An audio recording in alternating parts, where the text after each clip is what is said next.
Salut, dragi prieteni! Bun venit pe canalul de YouTube Xtoria, locul unde istoria contează. Abonează-te la canal acum și activează clopoțelul pentru a fi la curent cu ultimele noutăți.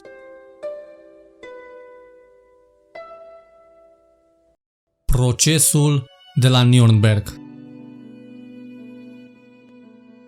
La 20 noiembrie 1945 a început la Nürnberg procesul intentat de puterile aliate împotriva a 24 dintre principalii conducători naziști ai celui de-al treilea Reich.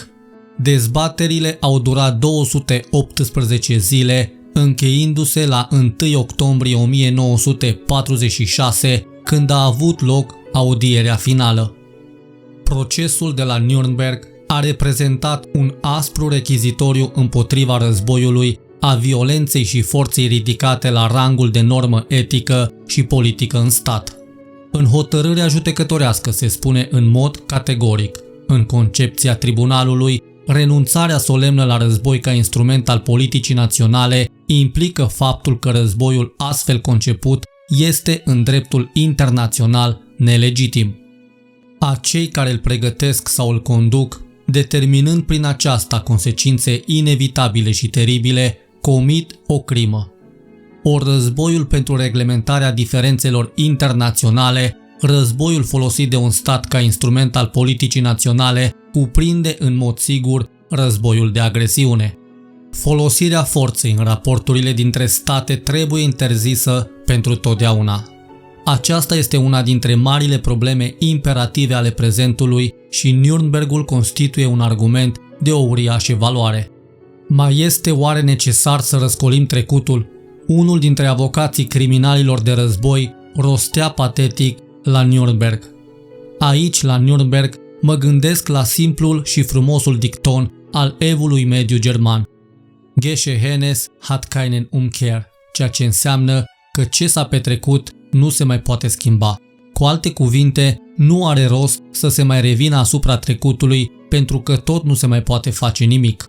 Oare simpla uitare a unor decenii care au împins omenirea la marginea unei catastrofe totale, amenințând popoare întregi cu sclavia pentru generații și generații, poate ajuta umanitatea în drumul ei spre progres? Conștient de necesitate de a stabili un text autentic, Tribunalul Militar Internațional a hotărât publicarea dezbaterilor.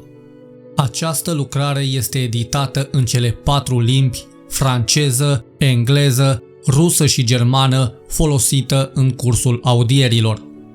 Documentele reținute ca probe sunt reproduse doar în textul lor original.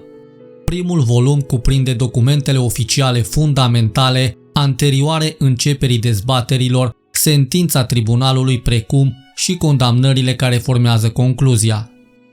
Volumele următoare sunt consacrate dării de seamă integrale a dezbaterilor, începând cu audierea preliminară din 14 noiembrie 1945 și terminând cu audierea finală din 1 octombrie 1946.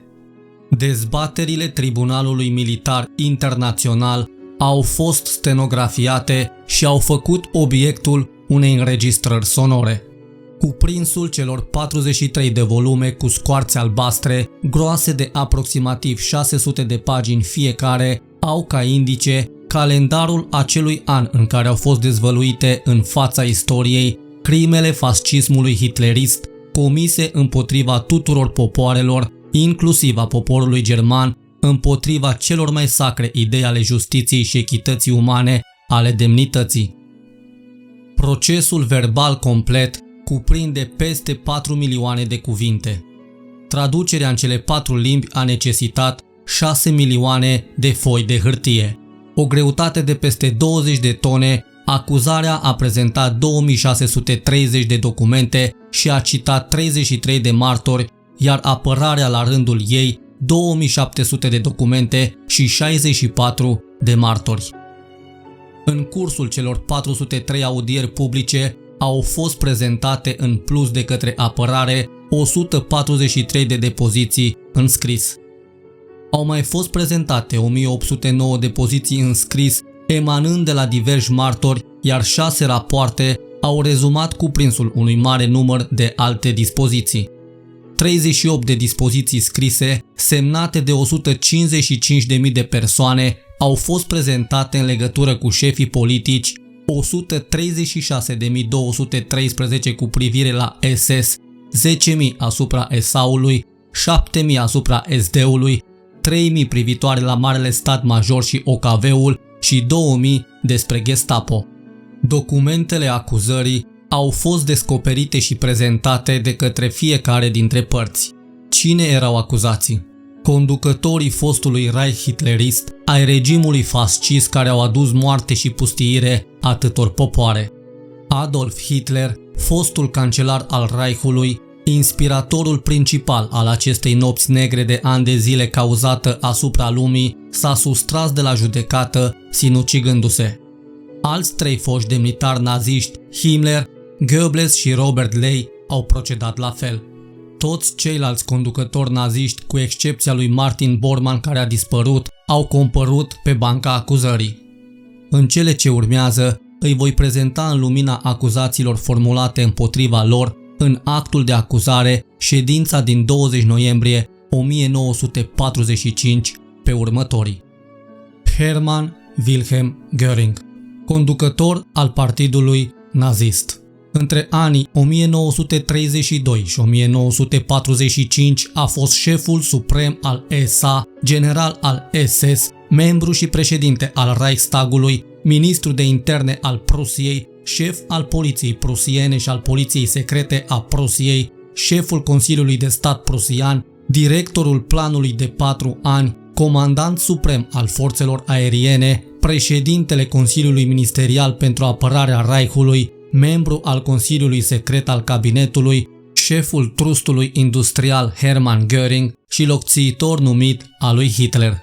Profitând de poziția pe care o deținea, de influența și de relațiile de strânsă prietenie cu Hitler, Göring a favorizat ascensiunea la putere a conspiratorilor naziști și întărirea influenței lor asupra Germaniei, a favorizat pregătirea militară și economică a războiului, a participat la alcătuirea planurilor conspiratorilor naziști de pregătire și dezlănțuire a unor războaie de agresiune, a unor războaie care au violat tratate, acorduri și angajamente internaționale, a autorizat și a condus direct săvârșirea de crime de război, de crime împotriva umanității, de crime împotriva unor persoane și bunuri.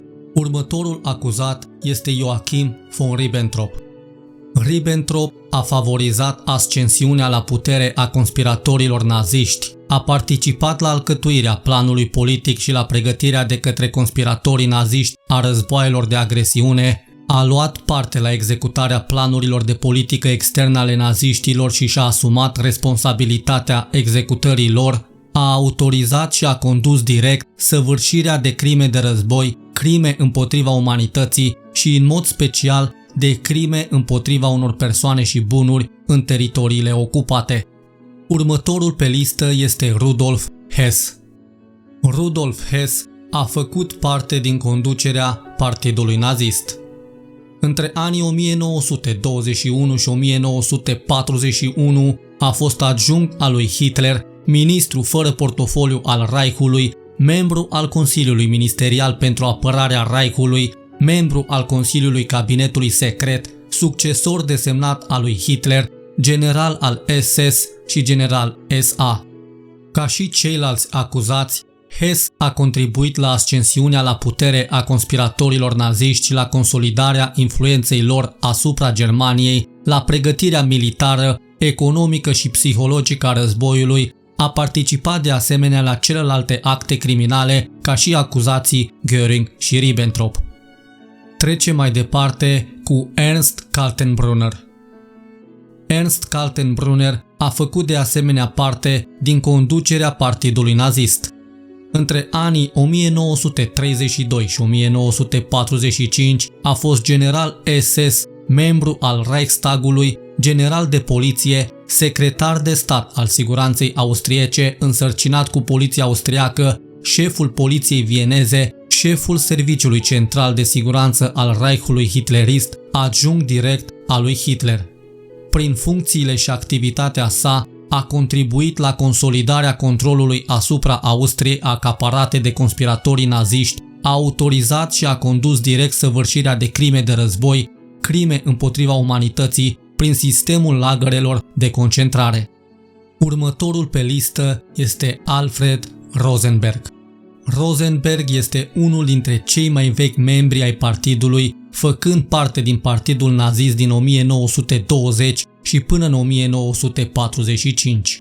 A fost conducător, Reichsleiter al partidului nazist, însărcinat cu problemele de ideologie și politică externă, șeful cotidianului nazist Völkische Beobachter, șeful serviciilor de politică externă ale partidului, delegat special pentru formarea spirituală și ideologică a membrilor partidului nazist, ministru pentru teritoriile ocupate din Est, general SS și general SA.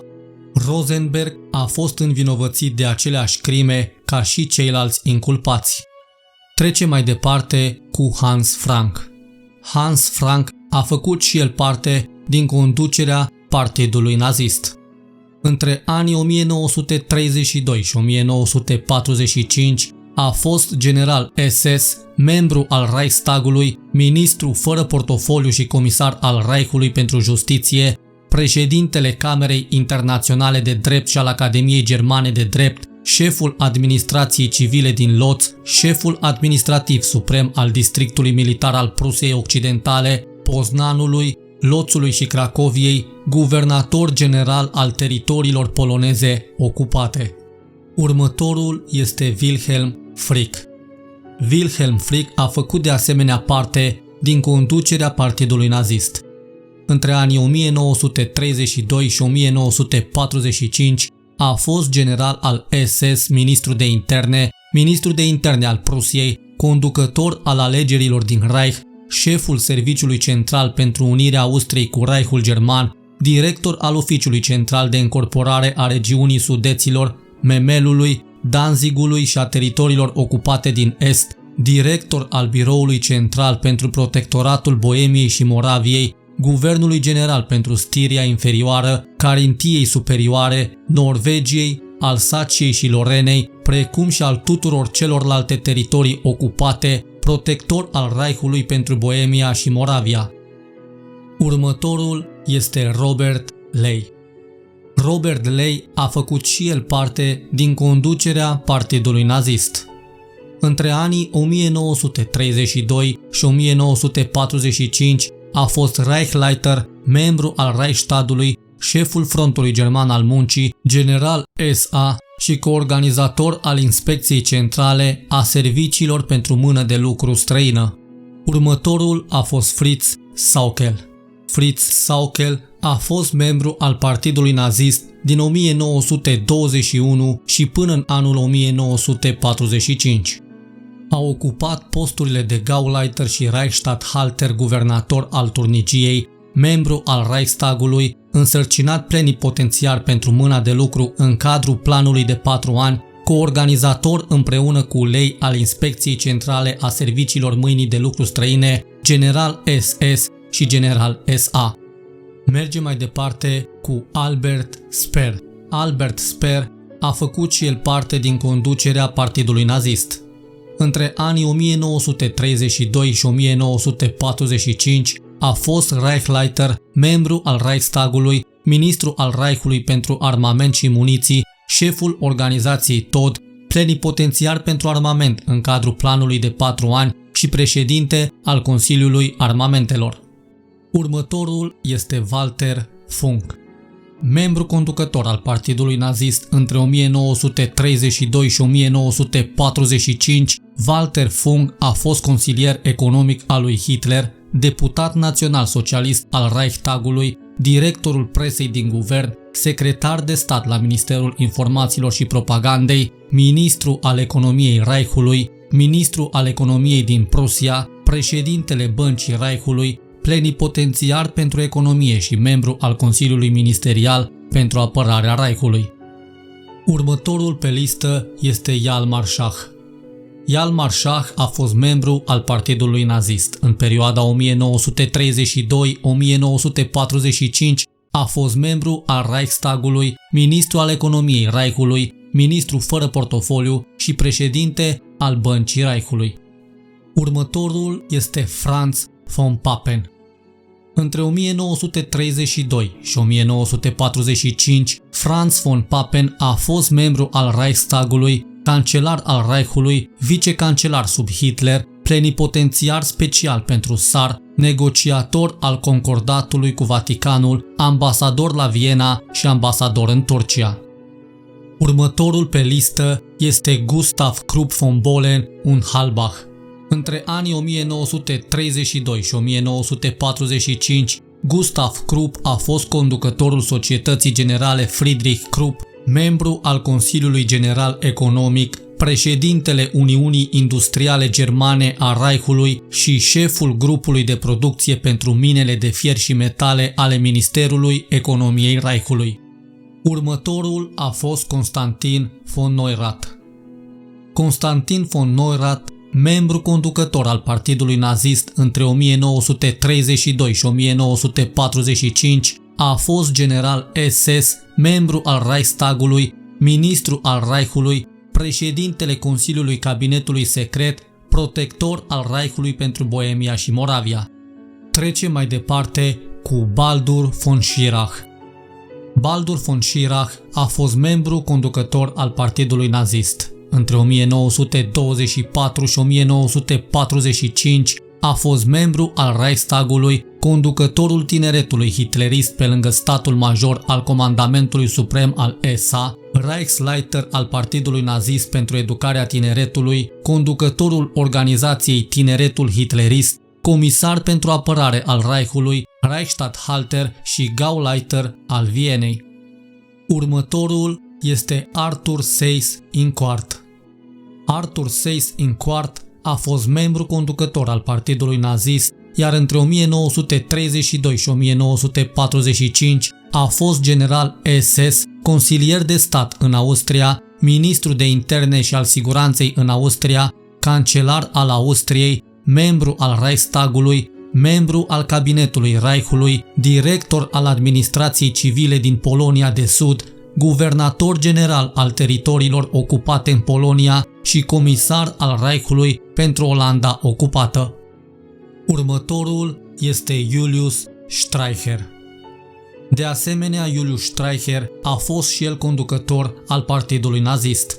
Între anii 1932 și 1945 a fost membru al Reichstagului, general SA, Gauleiter al Franconiei, editor și redactor șef al jurnalului antisemit Der Stürmer. Trecem mai departe cu Wilhelm Keitel. Keitel a fost în perioada anilor 1938-1945 șeful înaltului comandament al forțelor armate germane, membru al Consiliului Ministerial pentru apărarea Reichului și feldmareșal. Următorul este Alfred Jodl. Alfred Jodl a fost între anii 1932 și 1945 locotenent colonel în serviciul Wehrmachtului, colonel, șeful serviciului operațional al OKW, general major și șef al statului major al OKW și în cele din urmă general colonel. Următorul este Erich Raeder. Între 1928 și 1945, Raeder a fost comandantul suprem al flotei germane, mare amiral, membru al Consiliului Cabinetului Secret. Mergem mai departe cu Karl Dönitz. Dönitz a fost în perioada anilor 1932-1945 comandantul flotei de submarine Vedigen, mare amiral și comandant suprem al marinei germane, consilier al lui Hitler și succesor al lui Hitler în fruntea guvernului german. Următorul este Hans Fritzsche. Hans Fritzsche a fost și el membru al Partidului Nazist. Între anii 1933 și 1945 a fost editor și redactor șef al agenției oficiale de presă DNB, șeful Serviciului de Informații Radio și al Serviciului Presei Metropolitane la Ministrul Propagandei și director în Ministerul Propagandei. Acuzațiile formulate împotriva marilor criminali de război țineau 3 capitole mari cuprinse în statul Tribunalului Militar Internațional, crime împotriva păcii.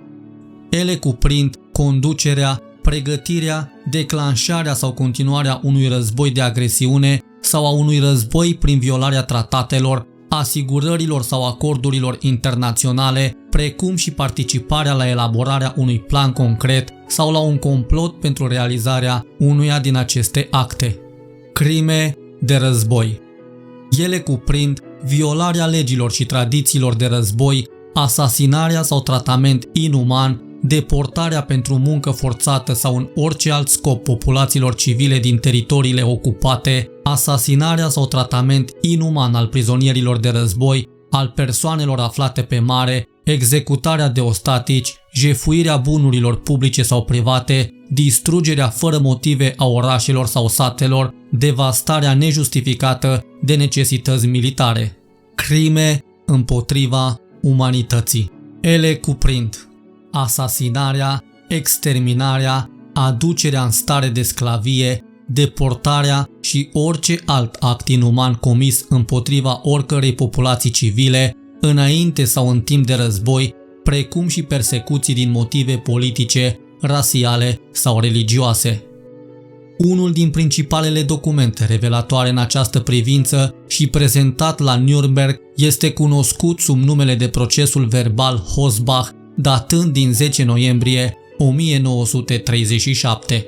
El reprezintă stenograma unei reuniuni organizate de Hitler la 5 noiembrie 1937, stenograma aparținând adjunctului lui Hitler, colonelul Hosbach.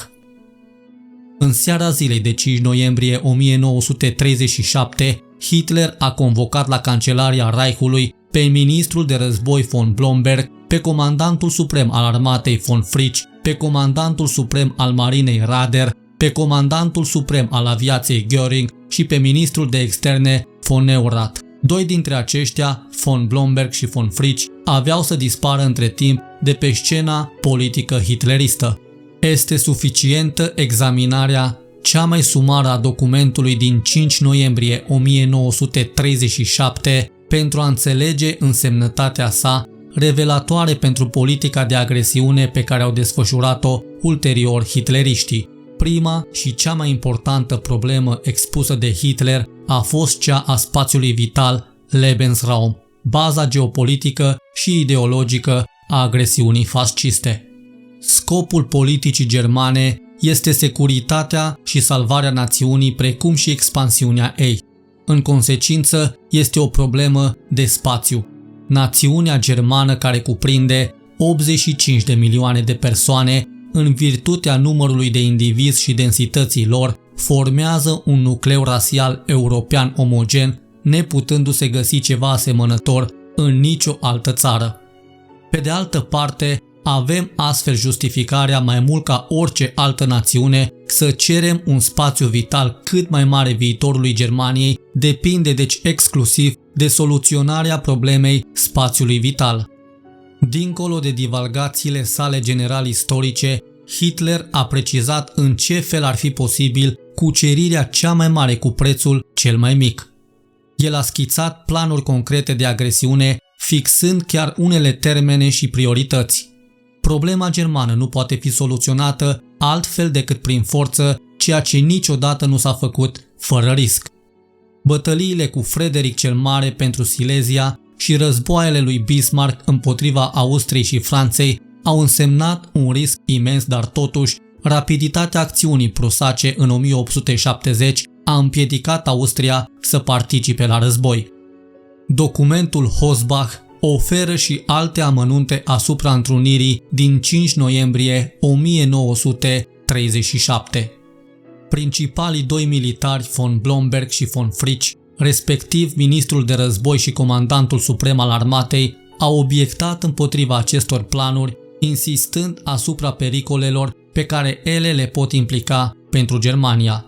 Accentul era pus mai ales pe posibilitatea intervenției aliaților contra Germaniei. Hitler își pusese în gând să se debaraseze de cei doi generali care nu manifestau niciun fel de entuziasm pentru planurile sale. Scenariul era complet.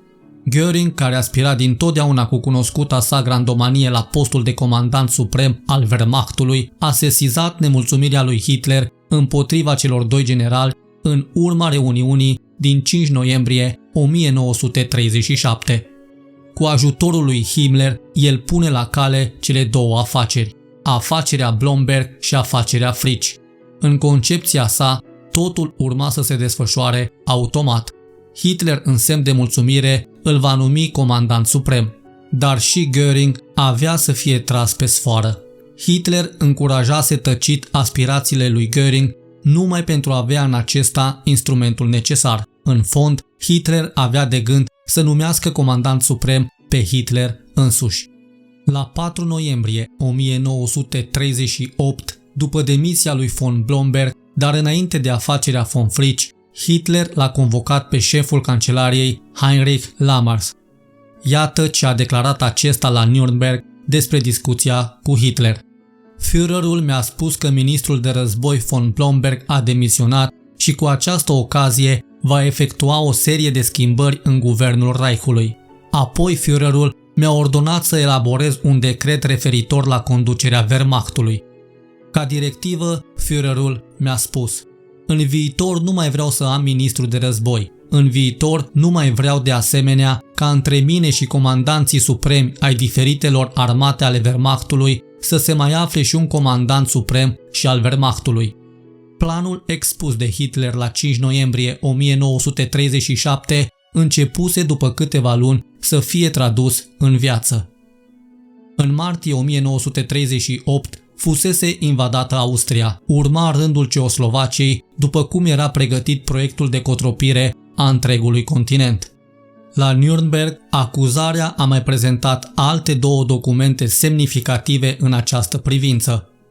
Notele stenografice luate de noul aghiotant al lui Hitler, majorul Schmund, la 22 aprilie 1938 și la 23 mai 1939. Primul document rezuma întrevederea lui Hitler cu Keitel dinaintea atacării Ceoslovaciei. Iată cum era abordat aspectul politic al acestei probleme. Ipoteza unui atac strategic efectuat prin surprindere într-o lume pașnică, fără nicio cauză sau justificare politică, a fost înlăturată. Rezultatul ar fi fost o opinie mondială ostilă care ar putea duce la o situație critică. O asemenea măsură se justifica doar pentru a elimina ultimul adversar de pe continent.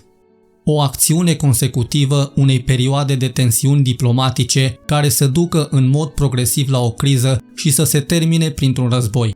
O acțiune fulger în urma unui incident, de exemplu asasinarea unui ministru german în corelare cu o demonstrație antigermană. Următorul document a fost considerat la procesul de la Nürnberg ca având o importanță capitală. El reprezintă o verigă de seamă a complotului nazist și se plasează în timp între München și atacarea Poloniei. Documentul reprezintă stenograma conferinței care a avut loc la 23 mai 1939 în biroul lui Hitler din noua cancelarie a Reichului. La reuniune au participat în afară de Hitler Göring, Rader, Brauchitsch, Keitel, Milch, Halder și mai mulți ofițeri superiori. Primul obiectiv al declarațiilor făcute de Hitler a fost reafirmarea teoriei spațiului vital, în numele căreia trebuia de data aceasta atacată Polonia. Nu este vorba de a scuti Polonia și noi am ajuns la hotărârea de a ataca Polonia de îndată ce se va prezenta ocazia subliniat în originalul documentului. Nu putem sconta pe repetarea afacerii ceoslovace. Vom ajunge la război. Sarcina noastră este de a izola Polonia. Succesul acestei izolări este decisiv. Dar nu era vorba numai despre Polonia. Documentul arăta clar. Bazele aeriene ale Belgiei și Olandei trebuie să fie ocupate din punct de vedere militar. Nu trebuie să se facă în niciun fel caz de declarațiile de neutralitate. La 30 august 1939, aproape întregul efectiv al armatei germane se afla masat la frontiera poloneză.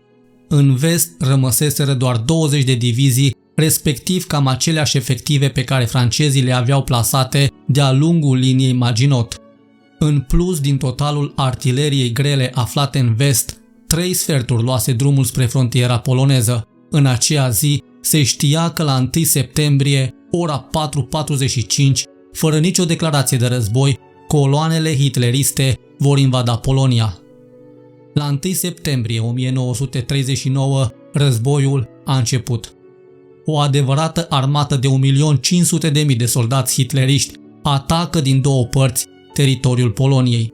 La 3 septembrie, Anglia și Franța răspundeau prin a declara război Germaniei hitleriste. Presimțea oare atunci clica hitleristă ce o aștepta? Complotul nazist se caracteriza nu numai prin elaborarea și aplicarea unor planuri de agresiune împotriva popoarelor Europei, ci și printr-un lanț întreg de măsuri de zdrobire a rezistenței acestora de terorizare a populației pașnice. Iată un asemenea exemplu deloc unic din metodele de luptă naziste.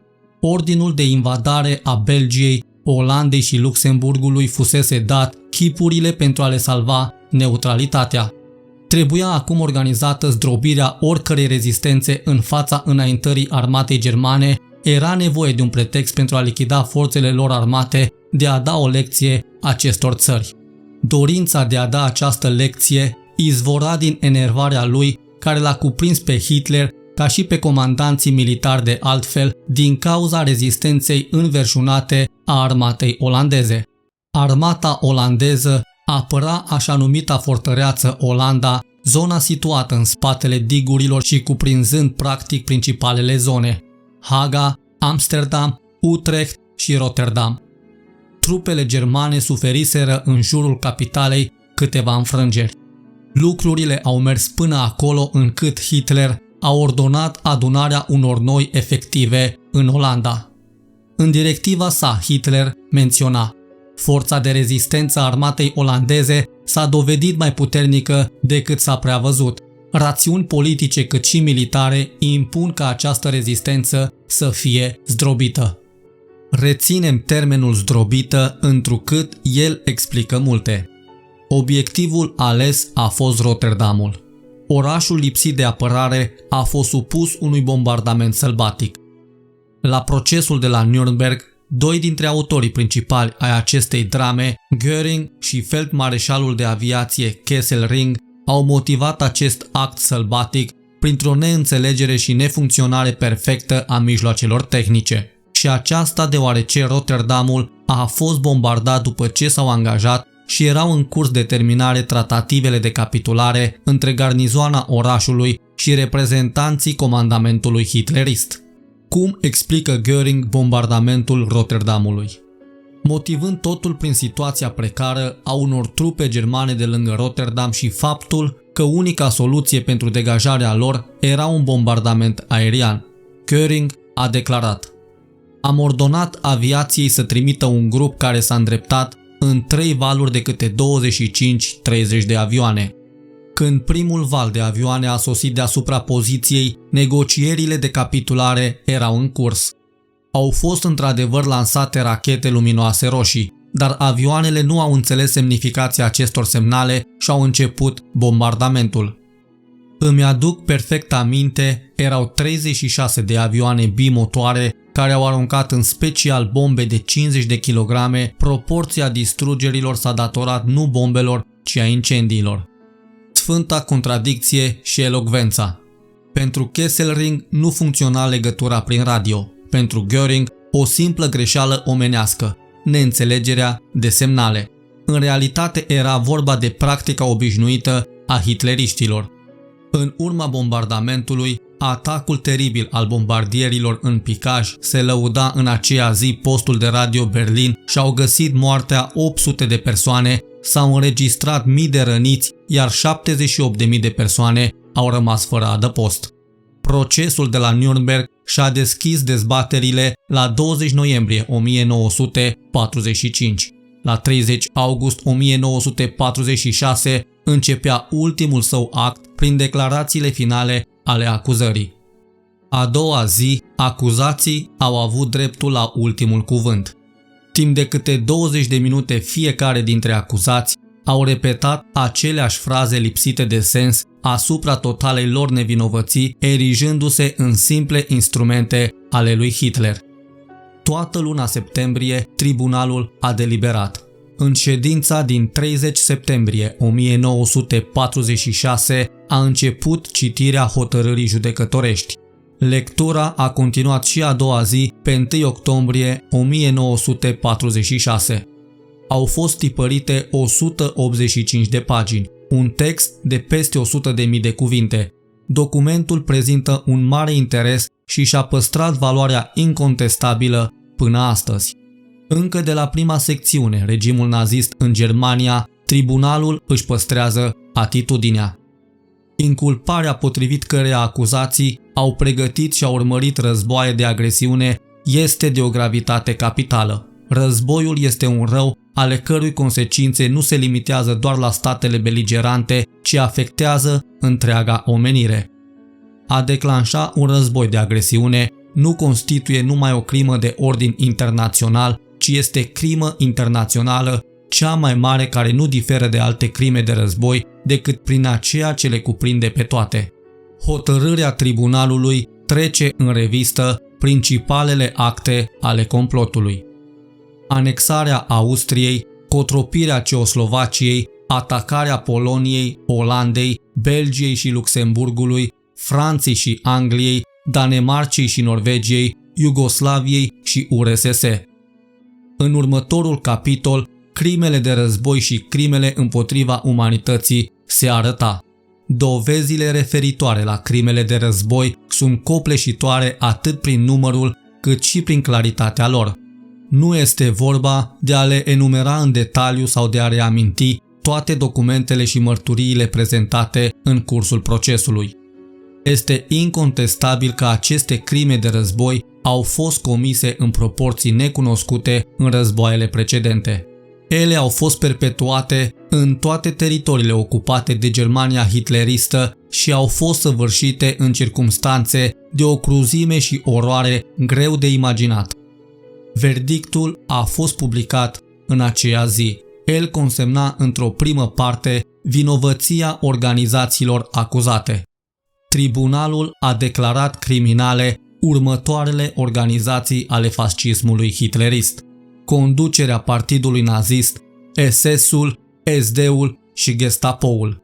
Alte 3 organizații au fost achitate: SA-ul, Cabinetul Reichului și Marele Stat Major. Au urmat condamnările principalilor criminali de război: Hermann Göring, Joachim von Ribbentrop, Wilhelm Keitel, Ernst Kaltenbrunner, Alfred Rosenberg, Hans Frank, Wilhelm Frick, Julius Streicher, Fritz Sauckel, Alfred Jodl, Arthur Seyss-Inquart și Martin Bormann au fost condamnați la pedeapsa capitală.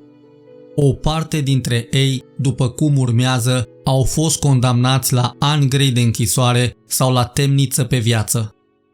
Rudolf Hess, condamnat la închisoare pe viață. Walter Funk, condamnat la închisoare pe viață. Karl Dönitz, condamnat la 10 ani de închisoare. Erich Reider, condamnat la închisoare pe viață. Baldur von Schirach, condamnat la 20 de ani de închisoare. Albert Speer, condamnat și el la 20 de ani de închisoare, iar Constantin von Neurath, condamnat la 15 ani de închisoare. Cortina căzuse, dar faptele groaznice dezvăluite la Nürnberg nu trebuie uitate niciodată. Dacă v-a plăcut acest material, nu uitați să vă abonați la canal. Orice like, comentariu sau share mă poate ajuta în continuare pentru dezvoltare de conținut nou. Aștept părerile voastre în rubrica de comentarii. Te salut cu prietenie și respect pe data viitoare.